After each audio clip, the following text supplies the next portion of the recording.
and founder of Something or Other Publishing, Wade Franson, is the host of Created in the Image of God, a series that examines the role of religion in society, from messianic returns to the emotive responses transmitted through our culture. Wade fearlessly addresses reality claims from all directions, objectively exploring their compatibility with Holy Scripture. Tonight's episode, The Human Essence of Economics, with Bruce Koerber. Good evening, everyone. This is Wade Franson, and it is Created in the Image of God. Unfortunately, we've had a little bit of technical difficulties this evening with getting our guest in the studio, and we may have started a minute or so late, but we now have our guest live in the studio. So I'm very excited to not have to sort of wing this without a fully prepared script, and instead be able to reintroduce our monthly visitor on the topic of economics, Bruce Koerber. Welcome to the studio, Bruce. Wade, thank you for inviting me. Somehow we didn't connect right away. I've been waiting, and we had the wrong link or whatever. So we had wires crossed. We were in parallel universes. Right. But welcome for the third installment. No, is this the third? Yes. Third installment now. We've covered micro and macroeconomics, and tonight you tell us what the main topic is tonight. Well, it's microeconomics, an alternative microeconomics in the under the umbrella of the divine economy theory. That's right. We actually covered macroeconomics last time, right? So it's microeconomics this time. We went into a definition, so we don't need to do the normal covering your background. We've covered that. Suffice it to say, you studied both forestry and then economics. You tend towards the school of Austrian economics, and you have the divine economy model, which looks at us not as production units, not as data, not as numbers, but rather as creative beings. So highlight for everyone who may be new tonight the overview of the divine economic theory before we get into microeconomics. Well, it basically recognizes that humans are subjective and that they're spiritual. And so the correct methodology then has to be able to incorporate both of those if you want to understand what economics is about. Well, we don't normally do this so quickly, but I'm going to throw this comment in from one of our audience members, E Horizons. Can't wait to see how God ties into this. So why don't you start there? And how does God tie into economics?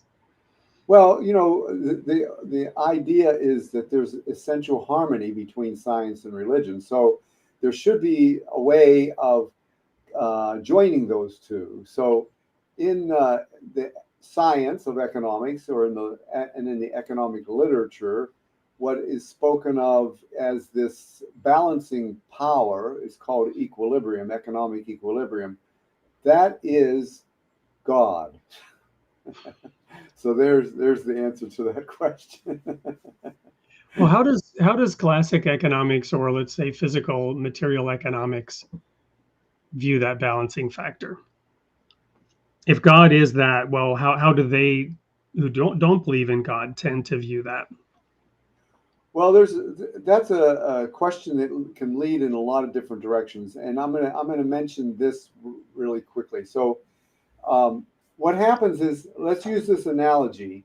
Okay, if you have a target 100 yards away, and on that target is a bullseye, and you're standing with a rifle aiming at that bullseye, if your aim is just a little bit off, it's going to miss completely by a long shot. I mean, well, I love the analogy of the moon landing, right? If you're off by a millionth of a degree, you'll be sent into everlasting darkness and miss the moon by hundreds of thousands of miles.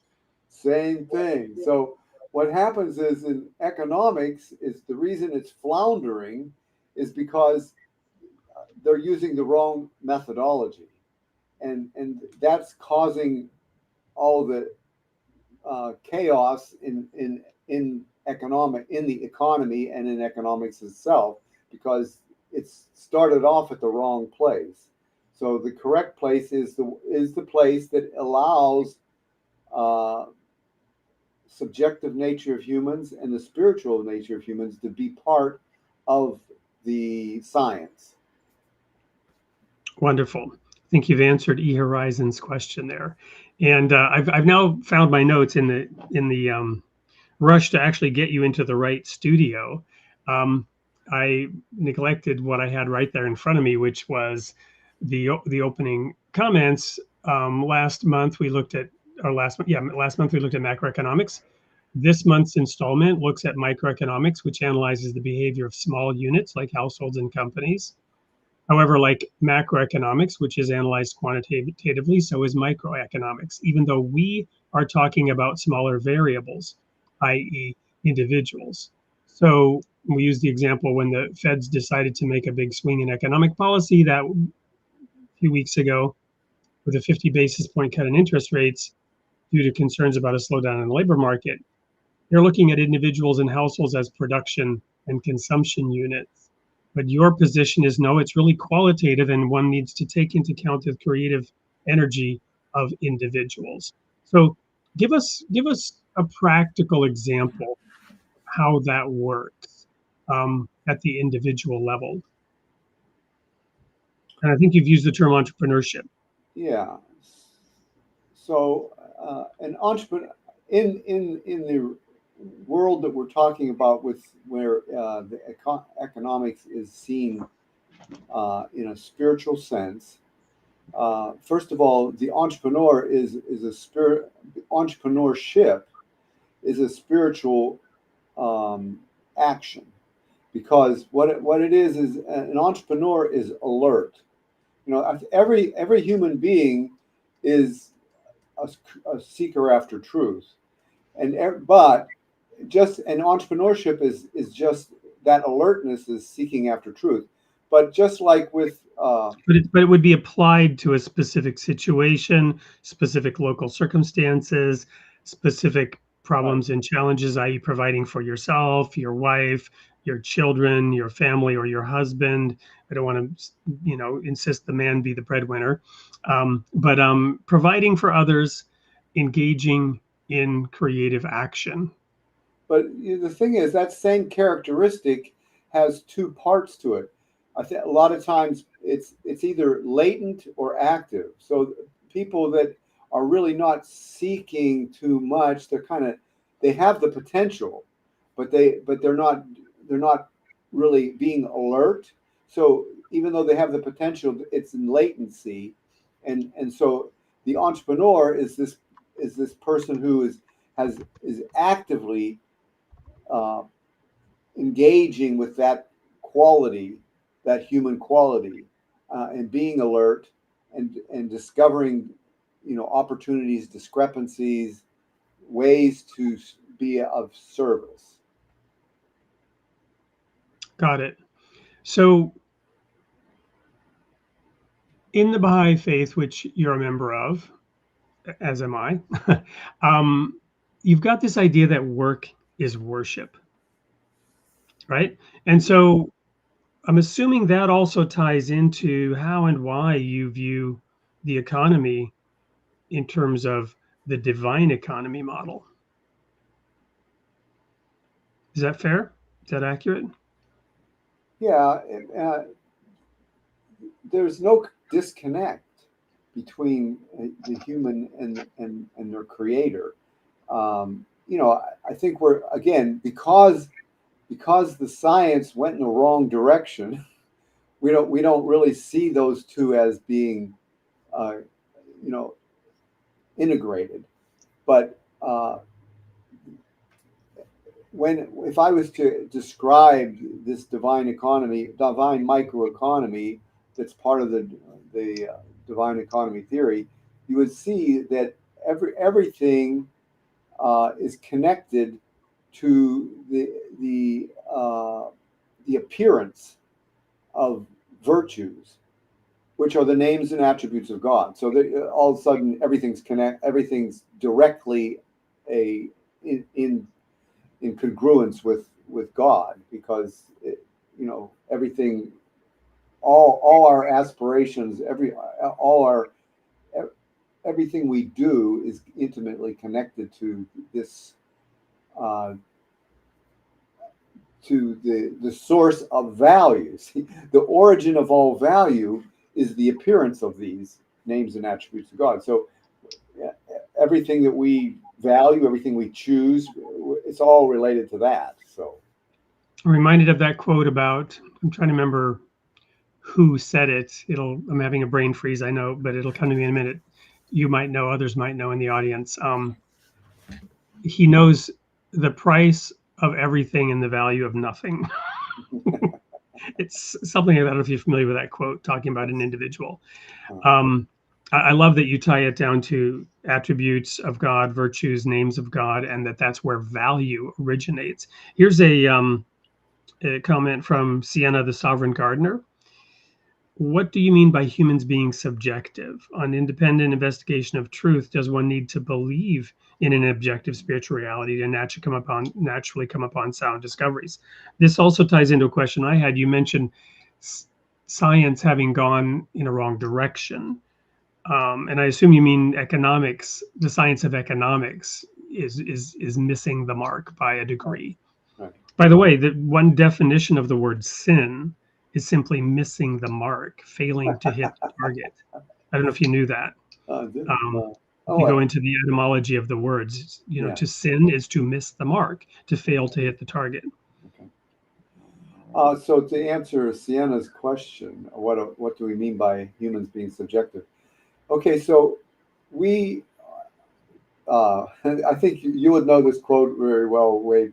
We see the only partially. Well, there's a Bible quote about that. About anyway. Well, we know in part. We see through a glass darkly. Right. Okay. So every human being, they're finite. Their minds are finite.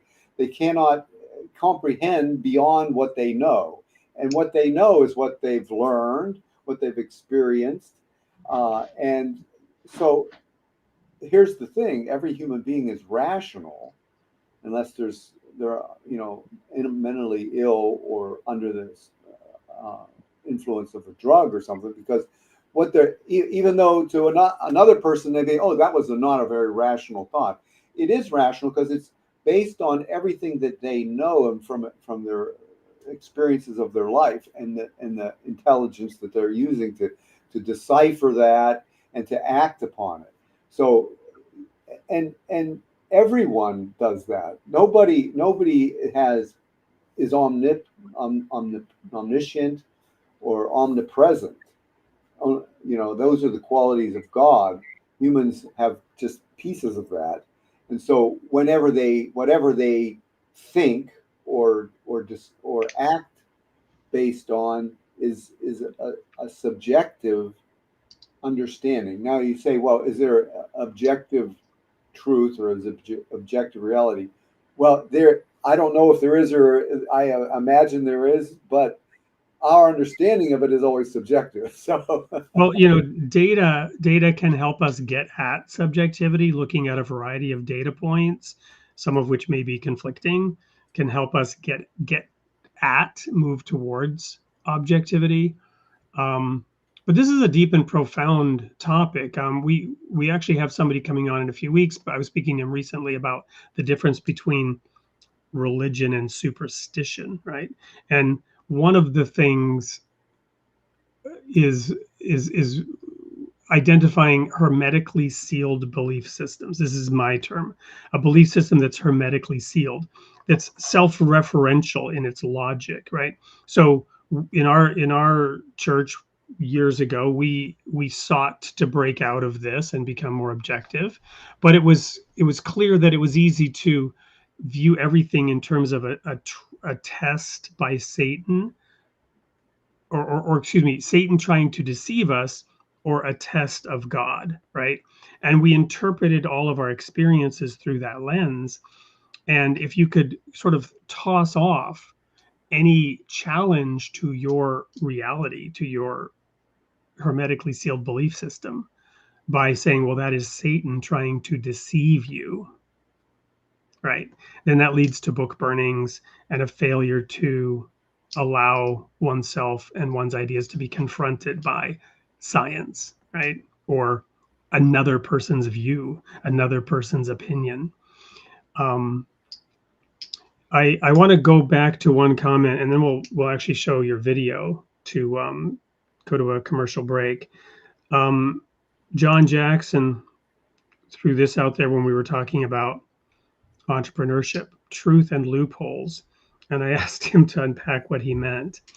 And this was his answer. Being an entrepreneur requires one to think outside the box or get buried by competitors, especially when you're the first to come up with something. Loopholes to get around why others haven't done it yet are the key.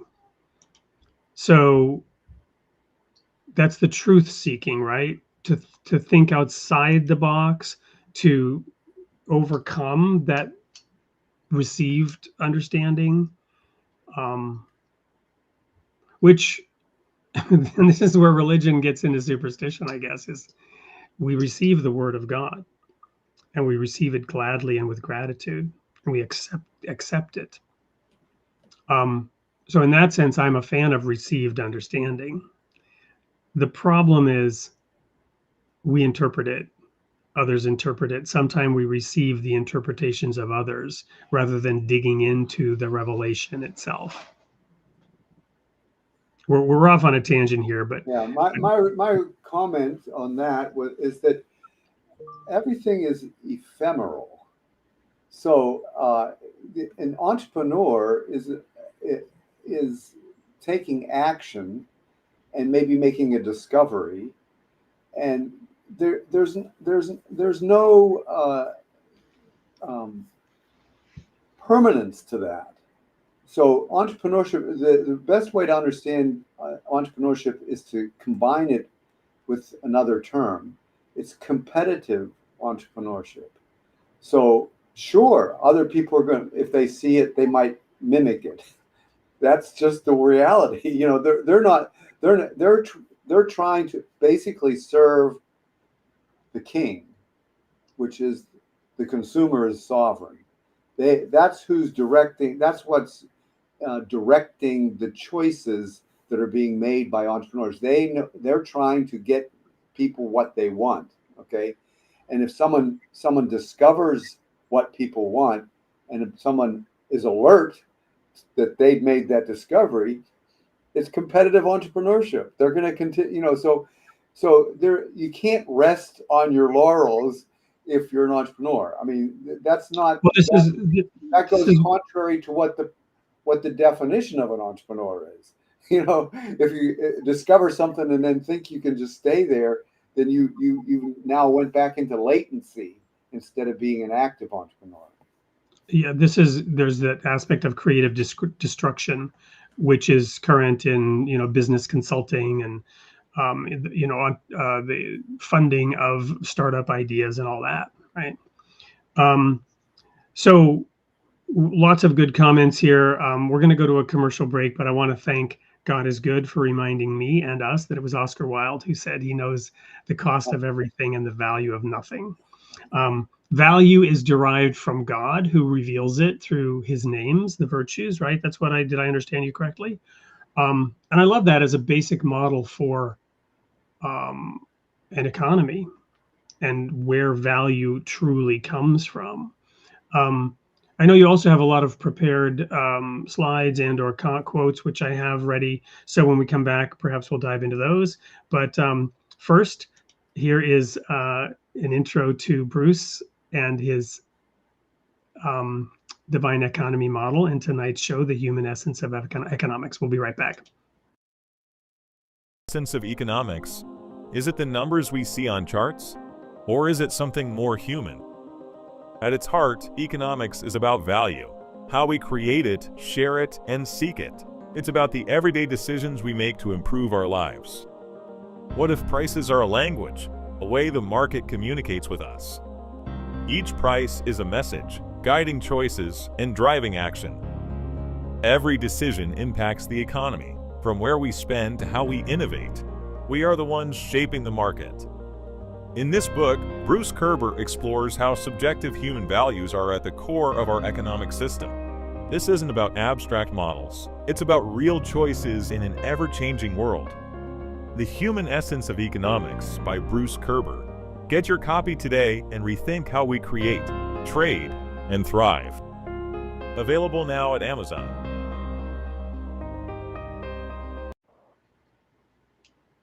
Welcome back to Creating the Image of God. We're here with Bruce Koerber, third installment, The Divine Economic Theory. Let's start this segment out by answering this question and then go into your materials. Here's from Peace on Earth. How did you come to the concept of divine economy? Did something in Austrian economics inspire this idea? Well, I understood from, I guess, mostly from my origin story, but also becoming a Baha'i, understanding and that's one of the things that attracted me to Baha'i faith was the idea of the essential harmony of science and religion. And when I learned about Austrian economics, which uses subjectivism, I saw inside that the Austrian economics basically the ability to have the essential harmony of science and religion in economics. And that's why then when I had the dream that showed me the image that basically is the model that I developed in all these books, that enabled me to show how to specialize in the divine economy theory, which is a subset of Austrian economics.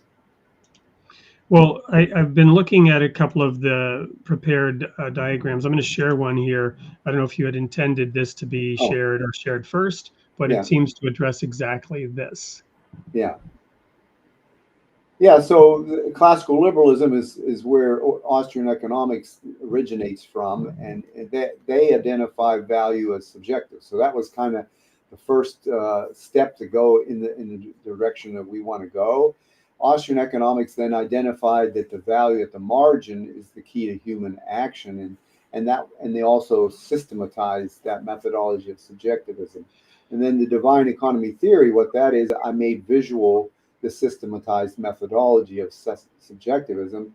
And in the process of developing this, I found that the origin of value, and it's also this essential harmony of science and religion concept, found that the origin of value to be the appearance of the virtues in all things. So consumers, they value the virtue of the consumer good, the virtue that the consumer good offers, and producers produce goods and services that provide those virtues. That's why they are able to sell their products, because they have those virtues.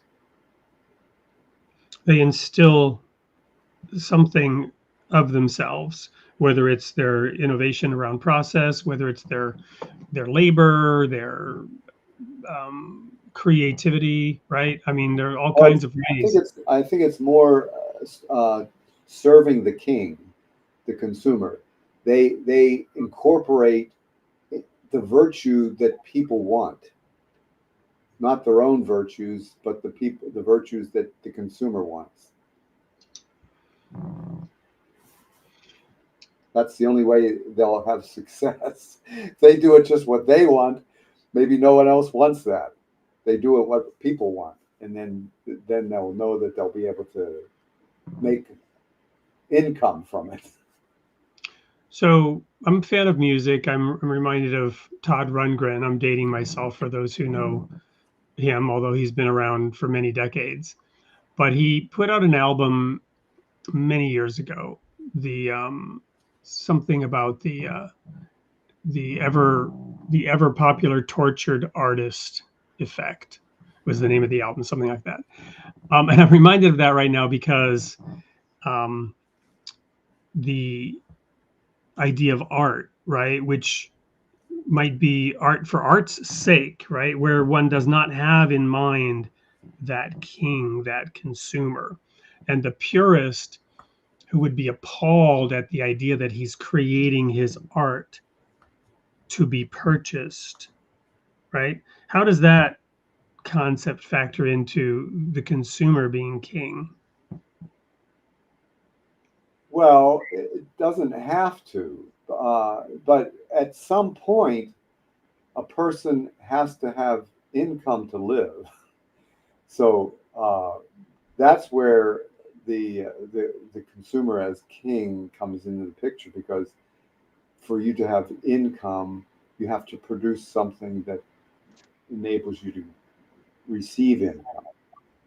So I mean that people who have leisure and expression, that's not necessary. I mean it doesn't have to, other than express their own interest. It's not, they're not doing it because to eat.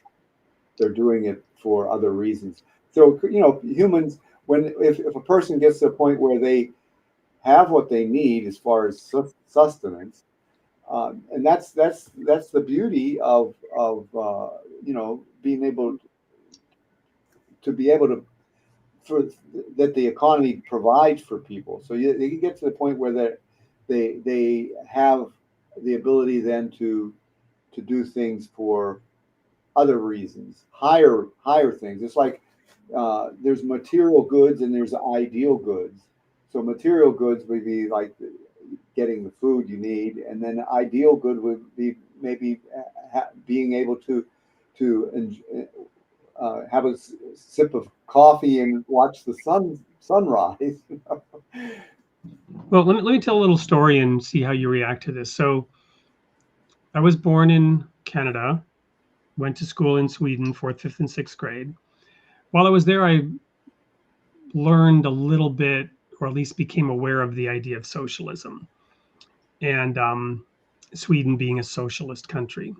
And even though as a young boy in Sweden, I was very much excited about the Olympics and hockey and how Sweden was competitive against big nations like Russia, Canada. And of course, the United States was nowhere on the hockey scene in those days.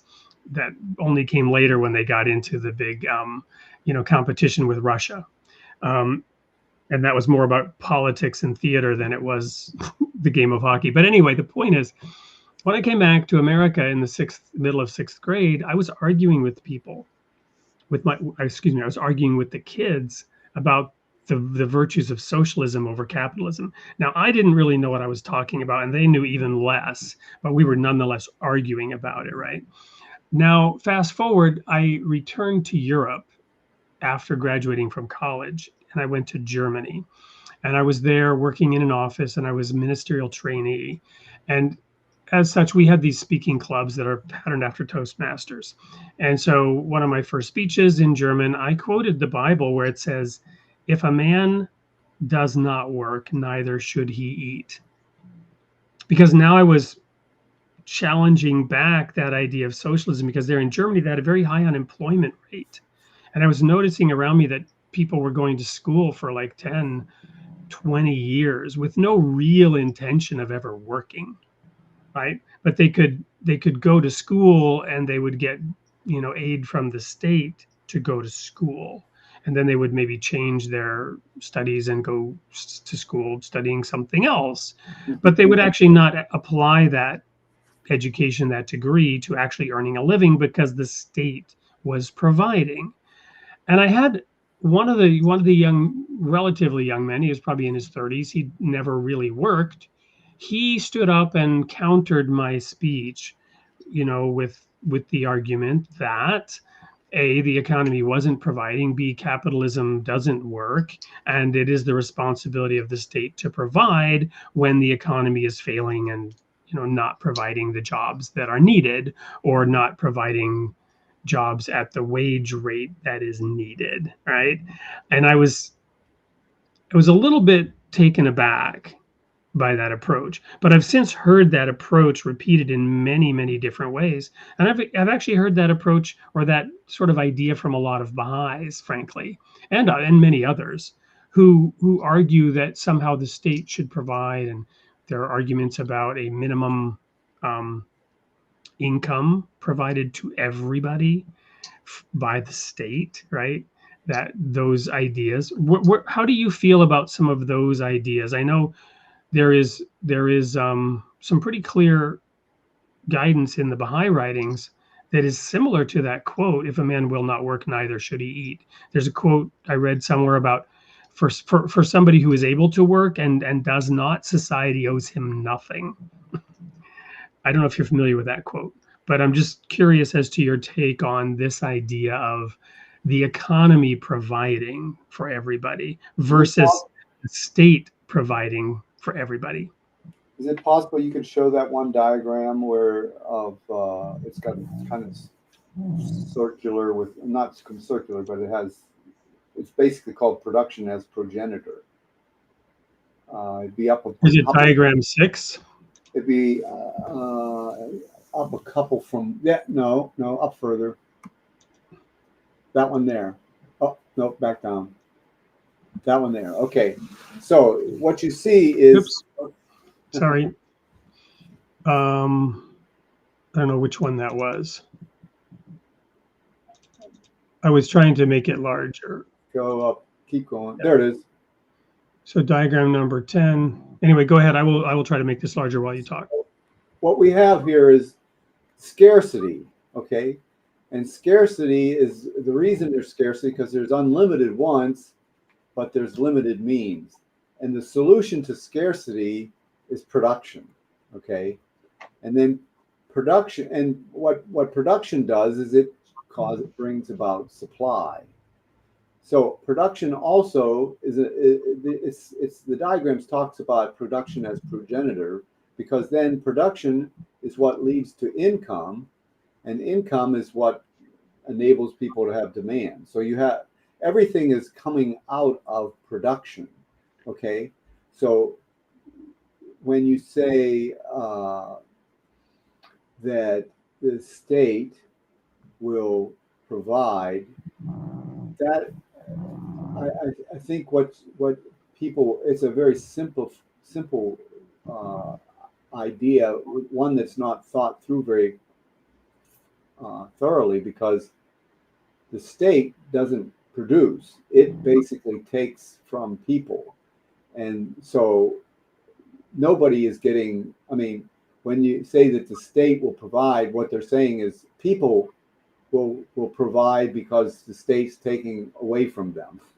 So it's not very, because the only way that there could be income is from production, not from, I mean, and then in socialism, what you have is you have basically the state, and you would use the word stealing the money from people and giving it to others. And so that's a fair, like that is something that is, well, you know, we know that theft is not a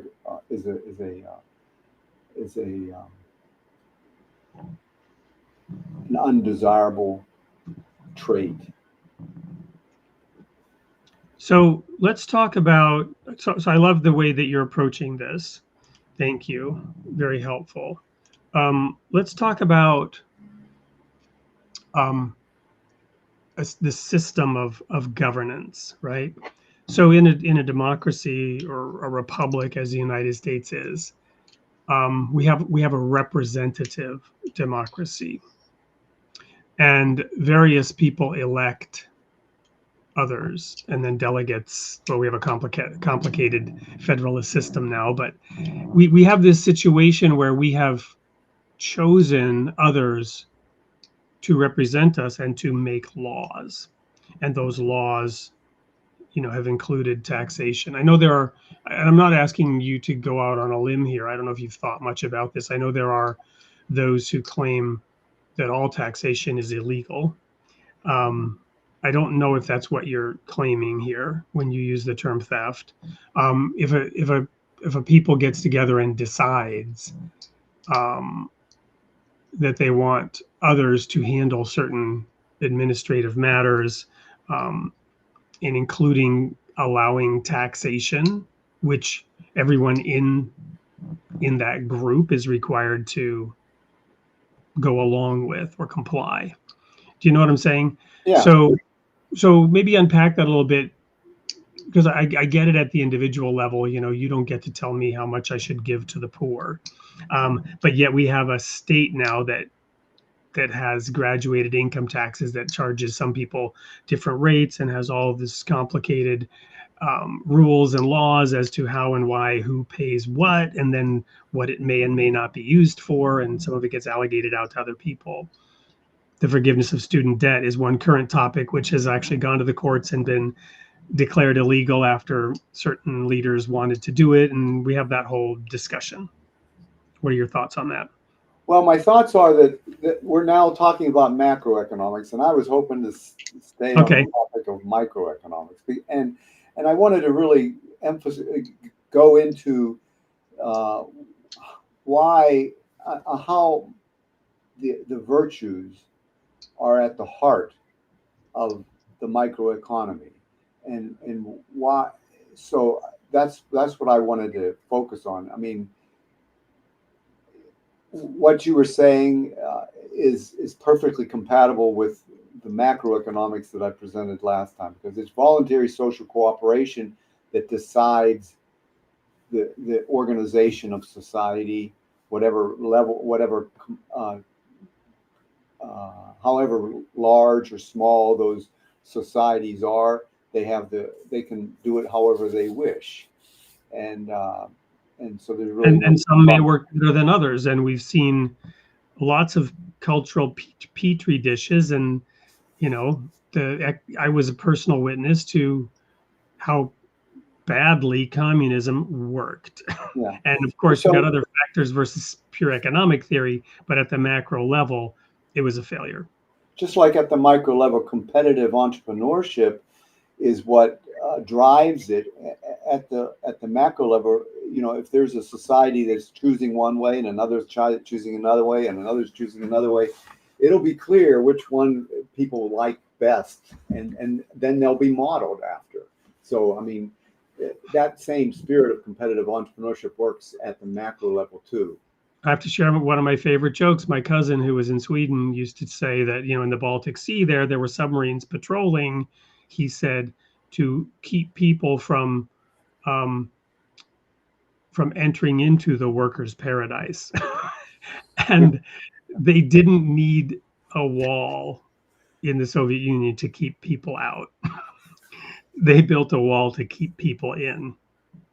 Yeah. Anyway, go ahead. Sorry. So I don't know how you want to do this, but I do have a series of diagrams. You could go to the beginning one, and I'll just run through them real quick or whatever rate you want me to. Yep.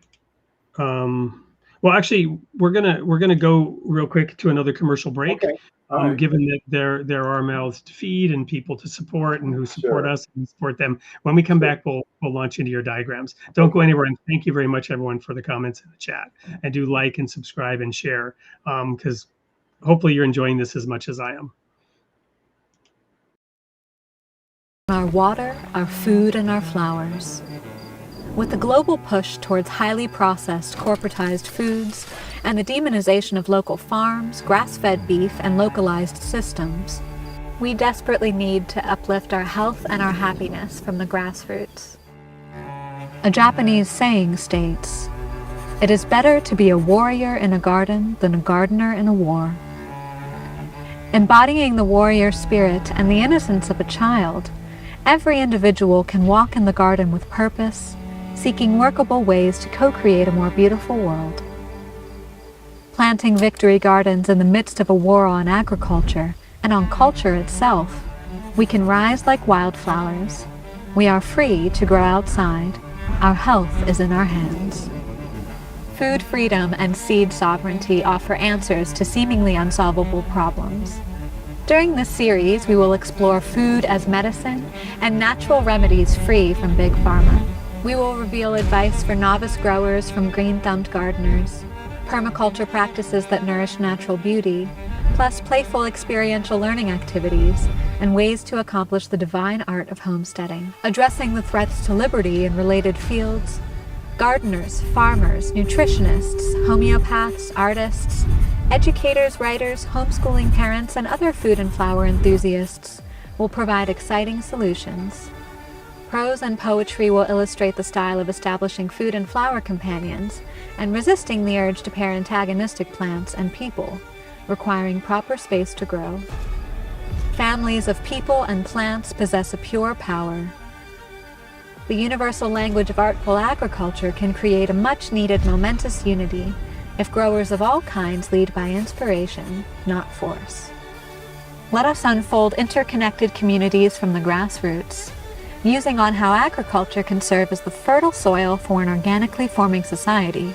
I'm Sienna Mayheath, and this is Food is Freedom.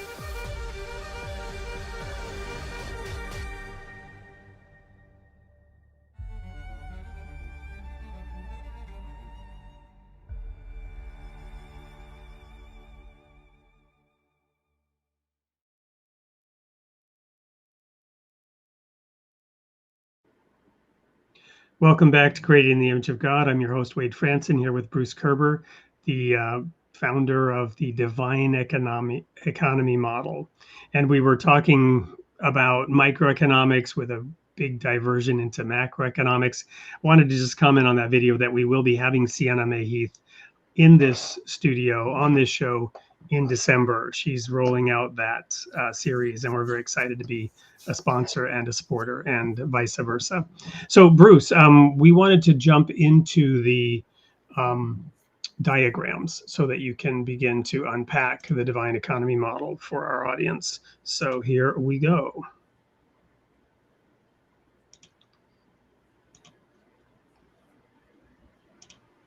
No, go to the very beginning. Is that the last one? That's the last one, yeah. We don't. So, hang on, let me try this again. I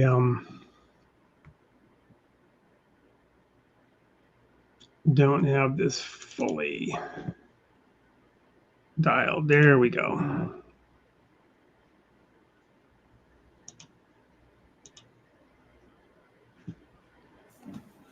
So basically, the economy is organic, and so what we want to look at is the heart of the divine economy. And so this is we were talking about the essential harmony of science and religion. This is the new designation for equilibrium. It is the heart. It is the divine economy. Now you can go to the next slide. And so, like for last time, we talked in episode 114, we talked about the macroeconomics, and that's top picture there. That is the model, the divine economy model at the macro level. But you'll notice at the heart is the divine economy. So that model has multiple dimensions. So what you're familiar with probably is a three-dimensional figure, X, Y, and Z axis. Well, we just translate that model because what we're going to do is we're going to develop the microeconomic model. We're going to do this together. So what we basically do is we just put the transformation, order, and justice on that diagram. For the next one. So then what we're trying to do is we're trying to look at the heart, because we're looking at the microeconomics. We're looking at the heart of an individual. That's the model. And so what we take a vantage point from the end of each of those vectors, and we look towards the center, and it reveals a two-dimensional plane, like you're looking at a painting or a tablet or a tapestry on the wall. It's two-dimensional. But what's on that tapestry? What resides in the heart? That's what we're trying to figure out, and that would be the next diagram. So what it is each of those. There's six. There's law, order, human spirit, transformation, justice, and unity planes. On each of those planes, there's human virtues that are akin to each of those qualities, concepts, laws, order, human spirit, transformation, and justice, and unity. So that's what this is. We've got to this point in the development of the model of seeing that the heart. Inside each individual, they've got these virtues that are lying there. So we'll go to the next one. And there they are. So we picked out 52. We had used the 52 virtues from the Virtues Project, and we placed them in those quadrants. I mean, in those planes. and those are ones that are virtues that are akin to that, to those planes. And so that's where they reside. And every human being then has all these names and attributes of God in their heart, and they have certain characteristics that, you know, allow them to be, allow us to look at them. So we'll go on after that. So, but basically what I want you to tell you is this alternative microeconomics textbook called Human Essence of Economics tells this, unfolds this theory and this model within, it's embedded in a narrative about a sacred gift. And so now we're going to look at that gift, which is this microeconomic tapestry, microeconomic model. And it has basically these components.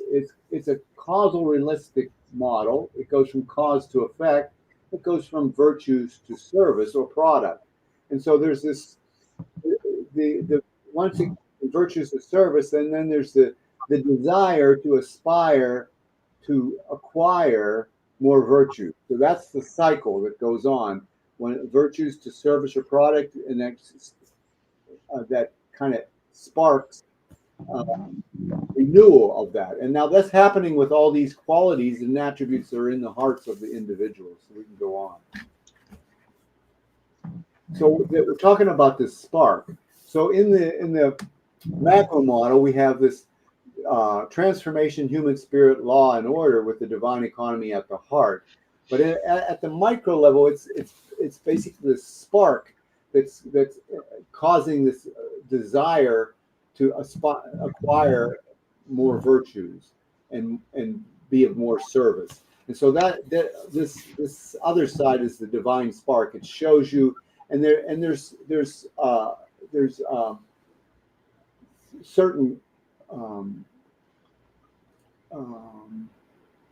there's things that activate those that spark, and those things that are activating it in that are driving the urge to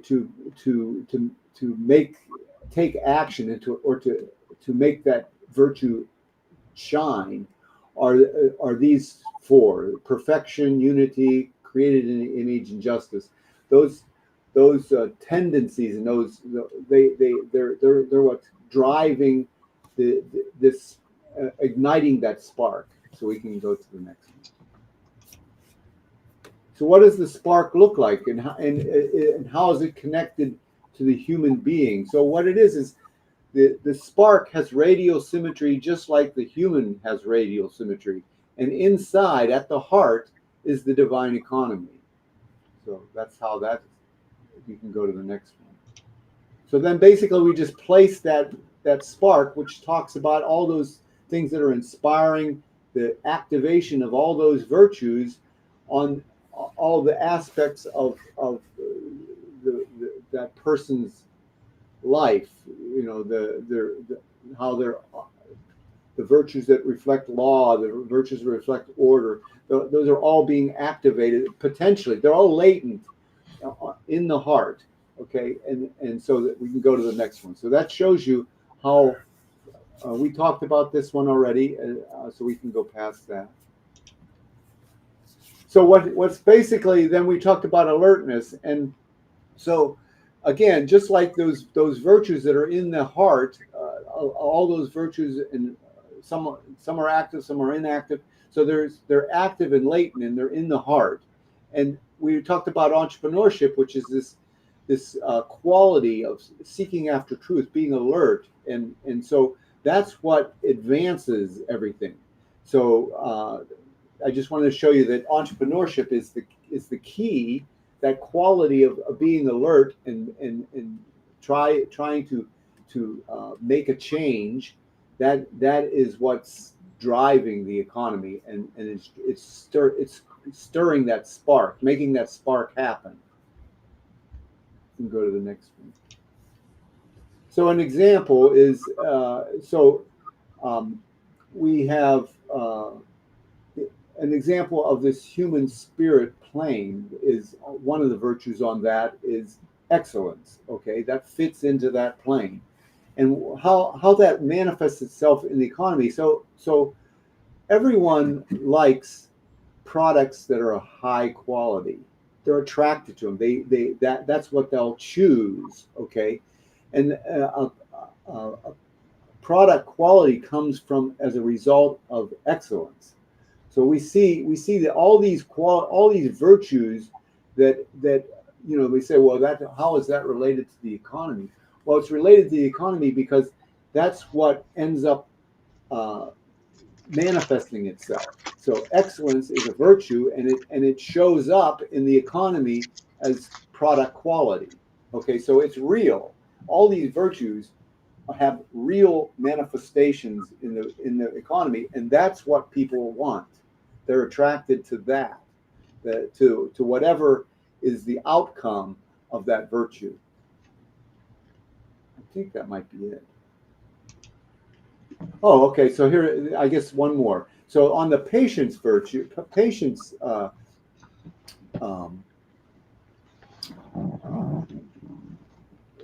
were. So on that one, it's on the patience is in the transformation plane. That's what I'm trying to say. Okay, so patience. So an example of that would be, okay, production. We were talking about production. Production takes time. So there's patience in that sense that, and then for production to take place, it requires capital, and capital comes from savings. And savings is a way, is kind of a result of having patience. You save and your ability to you are able to look beyond the present because you're patient, so you can save, Yeah. which brings about capital, which so this production. Thank you. This answers maybe a question I had. I'm going to go back a few. Okay. I had a question about this diagram here. Okay. Short run and long run and ever advancing economy. I was wondering what you're really getting at there, but maybe patience combined with excellence is one of them, to where in the short run you have to eat and you have to get something going, but you've got a dream, a vision.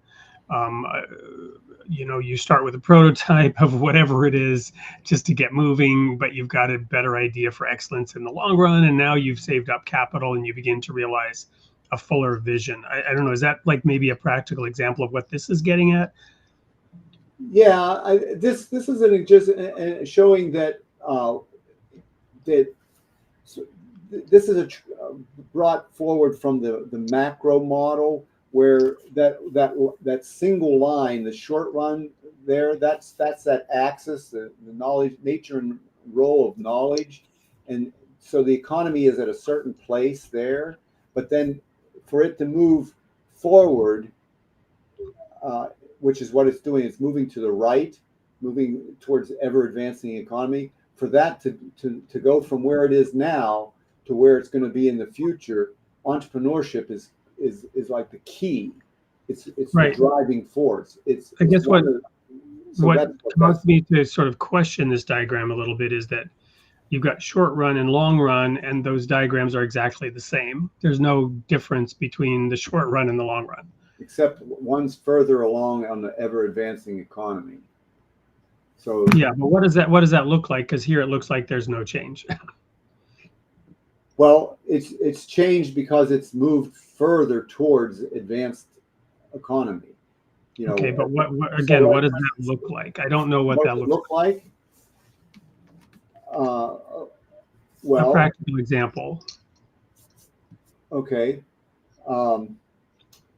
I tried to give one a moment ago. Is my point, but. Yeah. Okay. No, I think you gave a good example. Yeah. So patience to fulfill your vision, to achieve a greater outcome, a better product, more nodes on a network where the evolution of the thing you're building involves more people, whatever. Right. Yeah. So this mostly was just to emphasize how important entrepreneurship is. But you know, entrepreneurship is happening everywhere. I mean, like I was just saying that entrepreneurship is either latent or active, and when it's active, it's this seeking after truth, and it's triggering the divine spark, which and the divine spark is what's activating each one of any of those virtues that are in the heart. So it's basically this activator, and a catalyst. So the catalyst for sure. I'm going to show a quote here while I get back to where you were in the diagrams, and here's, well, I guess we're maybe done with that. We'll just go to this quote now. This breakdown is amazing. I need to know what made this exciting for you to dedicate so much time to unfold and reveal this to others like this. By tokens. Yeah, well, like I said, I had this dream, and that what we talked about in episode 114 was the macro model. The macro model is what appeared to me, and then, or the image that I developed into the macro model. And the more I got into it, and I used my technical training in Austrian economics and the subjectivist methodology to develop it, and the more I developed it, the more it became more unfolded.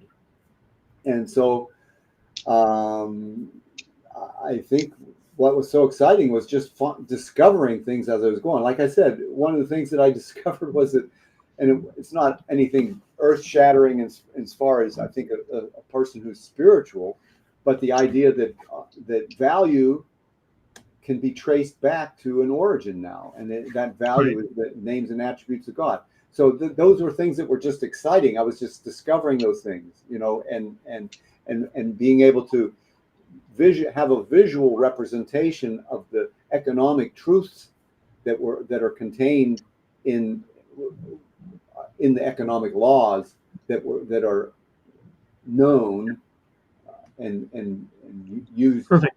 Well, we're going to go to a quick commercial break, and I want to show one more audience comment from Celine Elizabeth. I believe I know who Celine is, and in fact, she's an author. She has a little bit of her own entrepreneurial spirit, and we're actually in this whole idea of entrepreneurship, right? Something or Other Publishing, which I founded, is driven also by that similar desire, seeking for truth, giving an opportunity for a variety of people from all perspectives to share their perspective and to publish high quality books with assistance of others in a network. And one of the products that was produced is what this next commercial break is about. And Celine Elizabeth is one of the authors in that. Don't go anywhere. We'll be right back to wrap this up.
Well, here we are to wrap up tonight's episode with Bruce Koerber on microeconomics. So Bruce, having walked through all your slides and the model as a whole on microeconomics, what do you want to leave us with? What do you want to share with the audience here, wrapping up? And I don't know, you're also able to see the chat if there are any comments or any of the chat comments that we didn't cover or did cover that you want to say something about. Well, so virtues is the key point here. And so economics is the study of means to attain the ends chosen. So economics is means, ends chosen is ethics, and value are really important. So we have means, ends, and values. All are connected so tightly to virtues.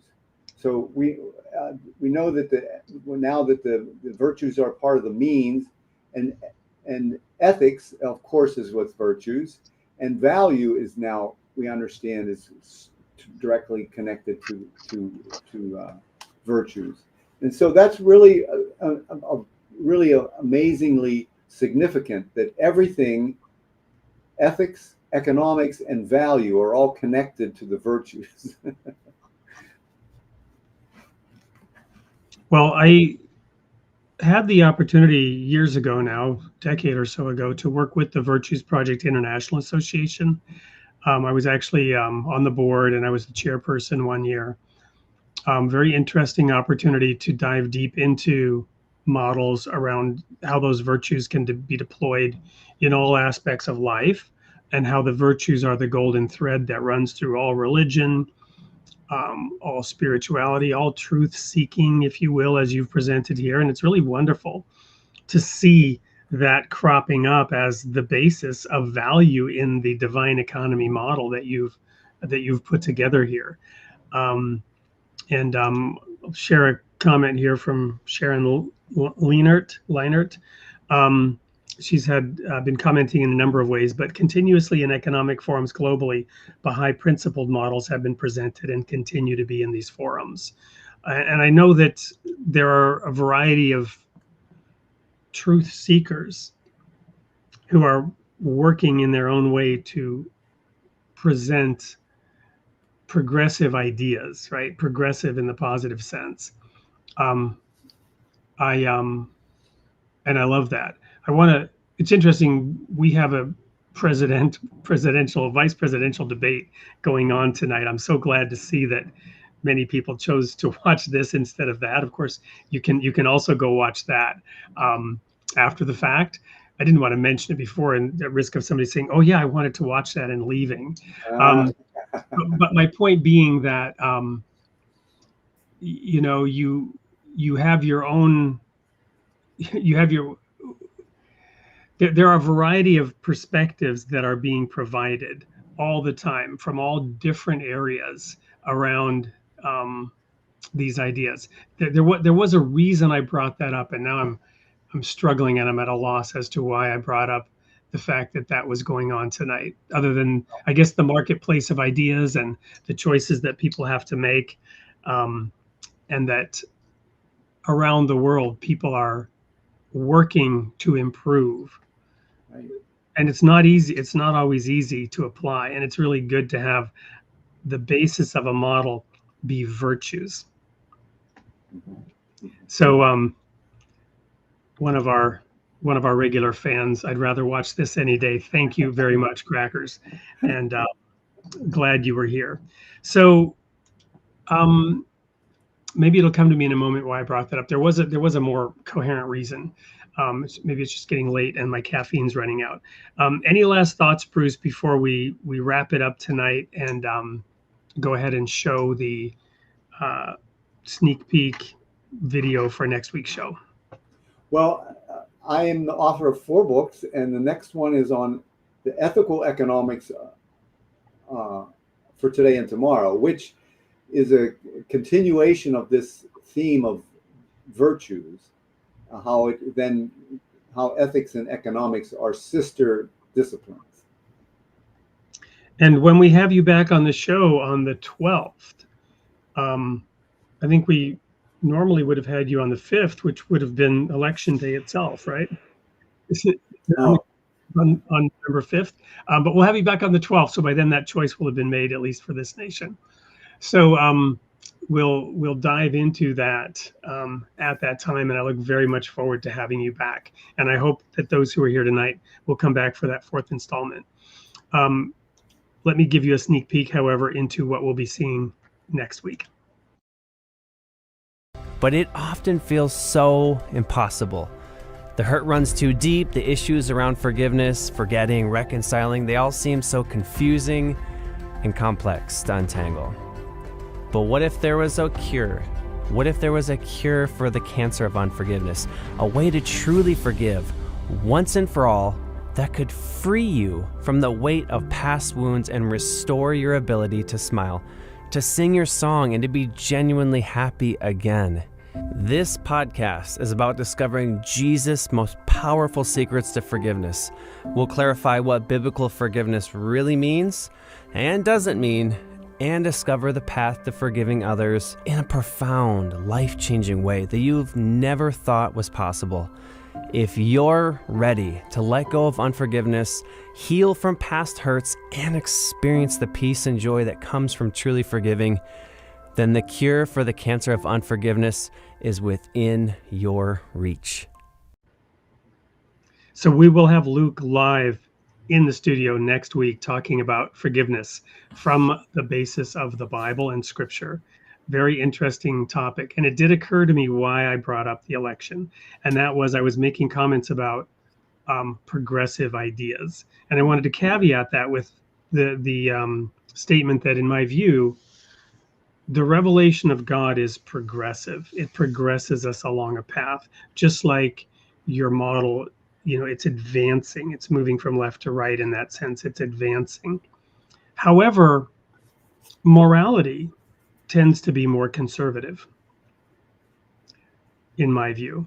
So there are these balancing factors, and I didn't want to come across like I was promoting a progressive political agenda over a conservative political agenda on the eve of this debate. It is for each and every one of us in the marketplace of ideas, in the divine economic model, to freely and fully express our own opinion on why we think we should vote and how we should vote.